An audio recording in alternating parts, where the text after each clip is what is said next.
o sea que tarde o temprano se va a saber ese episodio. Así que yo no entiendo las razones de la Cancillería que, apelando al interés nacional y a la reserva por un asunto que no va a poder continuar siendo reserva más allá del plazo de la presentación de la contramemoria peruana. En efecto, no obstante, hay una contradicción enorme, ¿no? Cómo se eludió dar una definición, cómo se lo negó, y cómo ustedes precisaron que respecto a este asunto del Tribunal Constitucional y su dictamen, había una expresión chilena que el gobierno recién ha tenido que admitir, y el canciller por toda respuesta ha dicho que es un asunto de secreto nacional. Pero no es la primera vez que la Cancillería peruana oculta las cosas, porque cuando se firmó el TLC fue el 2006, y el 2007 Chile pidió enmiendas. El 2008 el Perú le acepta las enmiendas, pero no le informa nada al Congreso de cuáles son las enmiendas, y ni siquiera las pasa por el Congreso, y lo pone en vigencia antes que el Congreso mismo se haya pronunciado sobre las enmiendas. O sea, no había ninguna razón para mantener en secreto que el 2007 Chile pidió enmiendas, que el 2008 se las aceptamos, que el 2009 y fue al Parlamento, y antes que fuera al Parlamento lo pusieron en vigencia el TLC.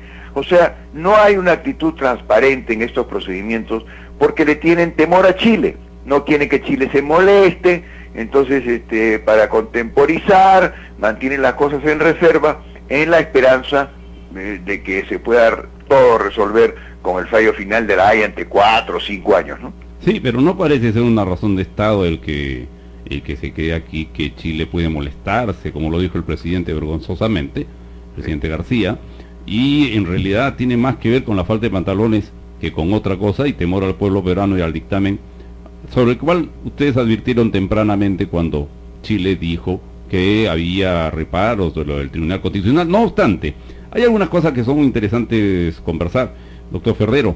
¿Cómo no? Primero, creo que hay que felicitarlo porque parece que la campaña no iniciada, pero ya en dinámica, por decirlo de una manera, del doctor Alejandro Toledo, anda viento en popa, tiene largos puntos y no habiendo hecho prácticamente casi nada. No obstante, algunos sectores simpatizan con él, tiene más de 10 puntos, 12 puntos, no sé exactamente, pero eso ya parece un síntoma bastante de expectativa respecto de una campaña electoral que recién comienza su fuego. ¿Qué no puede decir sobre el particular?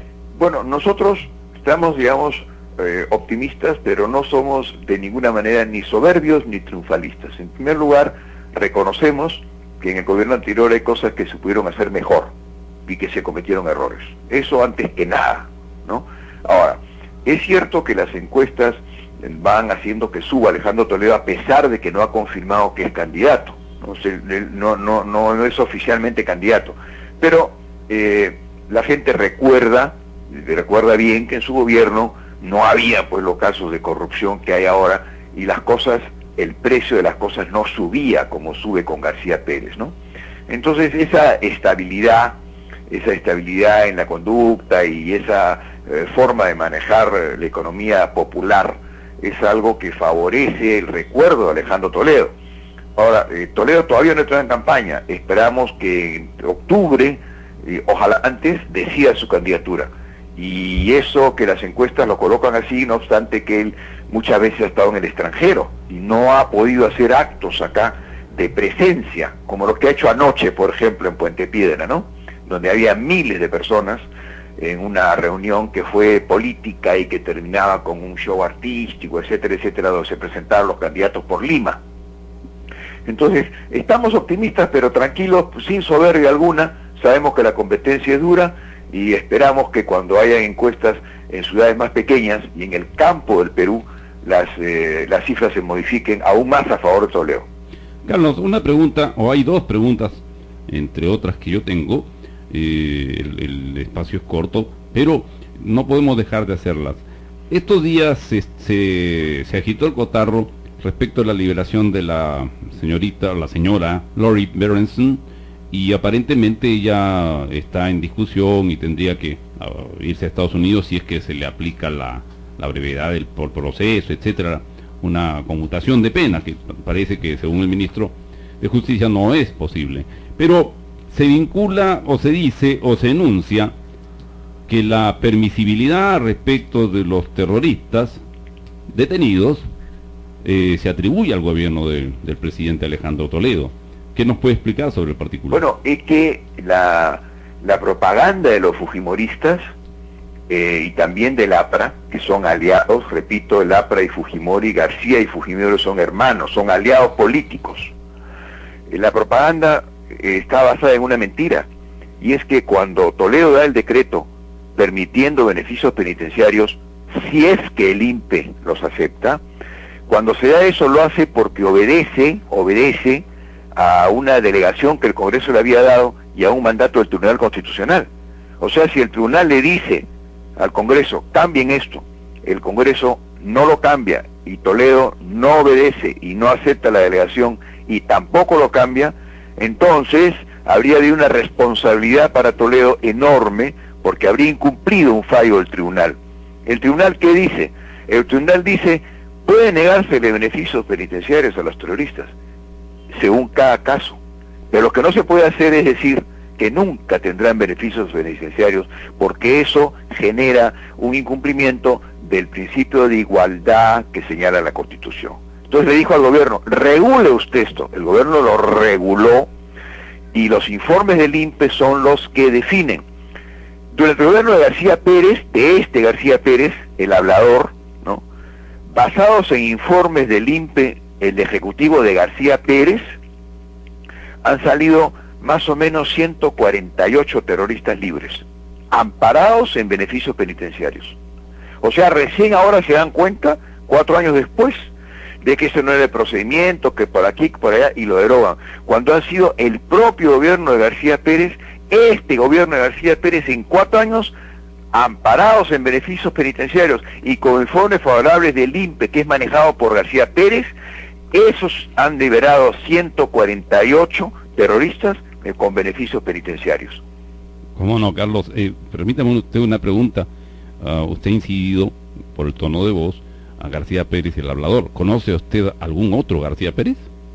No, presidente que todo el día está en la televisión y ahora además pone propaganda en los periódicos, ha gastado 50 millones, yo creo que es mucho más, pero eso es lo que han reconocido.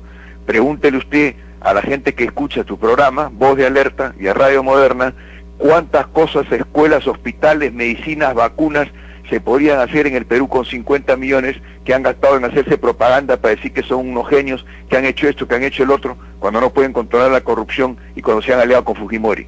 ¿Qué le parece? Pero la gente recuerda aquí en Señal de Alerta cada vez que puede opinar y siempre tiene esa sensación de desazón cuando recuerdan que un presidente del Perú, muy cercano, vigente aún, dijo que no se debía agitar el tema con Chile porque se podían molestar. Creo que toda la plata que puedan emplear en propaganda no es suficiente, no basta. La gente no es boba. Don Carlos, otro tema. El partido aprista, ayer en una decisión ultra polémica y más o menos extraña, designó a ninguno de los que ya estaban en el bolo como candidato a Lima, y salió el exdiputado y ex embajador en Italia, Carlos Roca Cáceres, y los temas electorales empiezan a caminar. Sobre el particular, aunque ustedes no van a presentar un candidato en Lima, pero creo que tienen o han expresado algunos reparos u opiniones controversiales. En realidad, nosotros estamos preocupados por la transparencia del proceso electoral. Primero, García Pérez le ha quitado a los partidos políticos los subsidios que la ley establecía. Como todos otros países en el mundo y en América Latina, reciben subsidios por su actividad partidaria y política. Entonces, en el Perú, cuando García llegó al poder, dijo, no, yo no voy a dar un centavo a los partidos políticos porque no me da la gana. Y claro, para ellos es muy fácil porque el APRA sí tiene recursos, ¿no? Primero. Segundo, el voto electrónico ha sido aprobado por el Congreso de la República, a pesar de la oposición de los apristas, el voto electrónico. Y García ha dicho, no, yo no lo voy a hacer porque no me da la gana. Ha devuelto el proyecto, con lo cual vamos a tener una elección nuevamente con trampas en la mesa, con cosas raras que ocurren, y sin las garantías, la seguridad, la certeza y la rapidez que da un voto electrónico. Tercero, se ha pedido por algunos... ¿Aló? Le escucho muy bien, don Carlos. Se ha pedido por algunos candidatos que